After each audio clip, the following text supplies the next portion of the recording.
Pinatawag ang dating Pangulong Duterte, pinatawag ng Quadcom. At ang ginamit na pamamaraan ay yung isinasaad sa saligang batas, inquiry in aid of legislation. Natupad po ba yung inquiry in aid of legislation? Paano po in aid of legislation kung ang tatawagan nilang resource persons para humarap sa paglilitis na yon ay puro kalaban ng dating Pangulo? Pinagtatanong nila yung Pangulo base doon sa mga sinumpaang salaysay at affidavit nung kanyang mga inusig nung kanyang panahon sa war on drugs.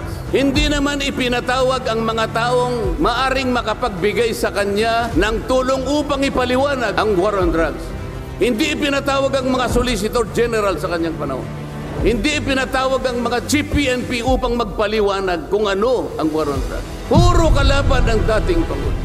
Yung mga abogadong kasama niya para magtanggol sa kanya hindi pwedeng magsalita. Sapagkat ang tuntunin sa mga komite, ikaw ay papayagan lamang para payuhan mo ang kliyente mo sa kanyang karapatan. Ngunit paano mangyayari na ang kliyente nila ay papayuhan sa kanyang karapatan kung bubulungan lang siya ay makikita siya ng isang chairman doon?